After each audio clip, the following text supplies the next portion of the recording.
You've totally been there, right? You're trying to get ready, maybe it's a little chilly, so you've got the space heater going, and then you plug in the hairdryer, and boom, click, everything goes dark. Now, I know it's annoying, but that little click, that's actually a really good thing. It means a hidden safety system in your house just did its job perfectly. And that's exactly what we're digging into today, the hidden rules of your home's wiring. We're going to peek behind the drywall, look at the actual electrical code, and figure out why your house is wired the way it is, and, why you can't just plug a toaster, a microwave, and an air fryer into the same outlet and hope for the best. So here's our game plan. First, we'll cover the basics, what a circuit even is. Then we'll get into the all-important electrical balancing act.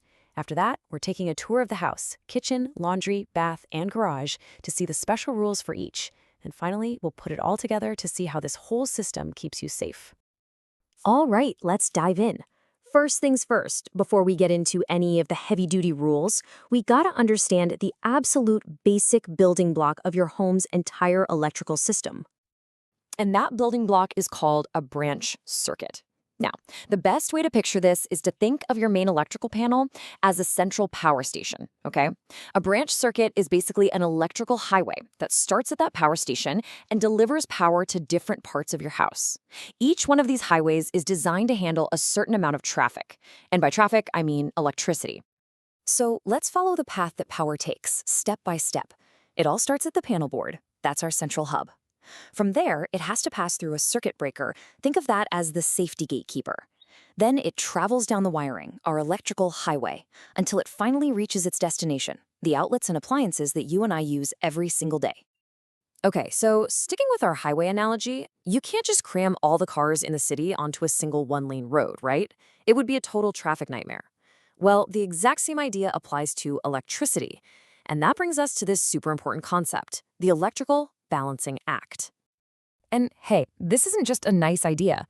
It's literally written in the rulebook, the National Electrical Code. It states that the electrical load, which is just a fancy term for the amount of power being used, has to be evenly proportioned. This is not a suggestion. For the folks wiring your house, this is the law. So why the big deal about this? Well, think about it. An unbalanced load is that traffic jam we were talking about. It's inefficient, it puts a ton of stress on the system, and it creates a serious risk of overload. That's why your breakers keep tripping.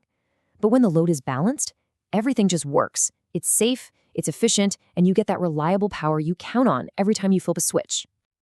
All right, time for our room-by-room tour. And we have to start in what is, without a doubt, the most power-hungry room in any modern home, the kitchen. I mean, with all those high-powered gadgets, this is ground zero for potential overloads, so you better believe it has some very, very specific rules. The magic number you need to remember for the kitchen is 2. The code demands a minimum of 2 separate 20-amp circuits just for the small appliances on your countertop. So, what's a 20-amp circuit? Well, if a circuit is a highway, the amperage rating is kind of like the number of lanes it has. A lot of your house might have 15-amp circuits, but these 20-amp ones, they're like superhighways, built to handle way more traffic, from your microwave, your blender, and your coffee maker all running at once. So let's break that down. You need at least 2 of these heavy-duty 20-amp circuits, and they are meant to power all the outlets for your small appliances. We're talking countertops, the pantry, even outlets in the dining room or breakfast nook.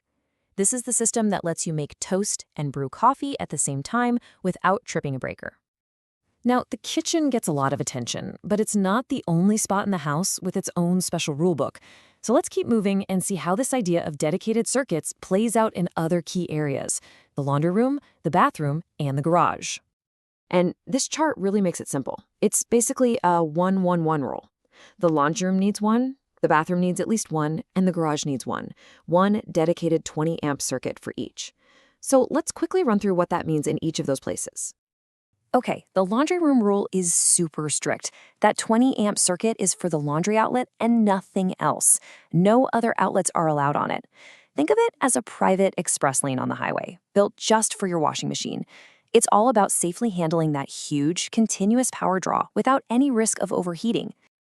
The bathroom rule is pretty similar. You need at least 1 20-amp circuit just for the bathroom outlets. This is the circuit that has to deal with your hairdryer, your curling iron, all that high heat stuff. And, this is key, That circuit is exclusive to the bathroom. It can't power outlets in, say, the bedroom next door.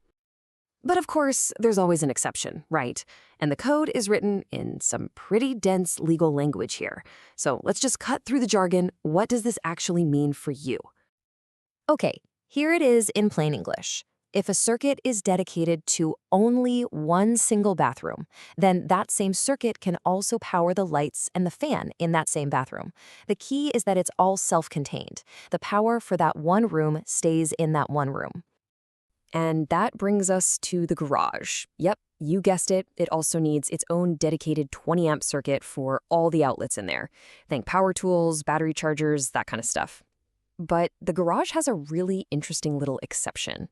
That same circuit is allowed to power your outdoor outlets too, which, when you think about it, makes a lot of sense. Okay, so we've done the tour of the house. We've seen all these specific rules for different rooms.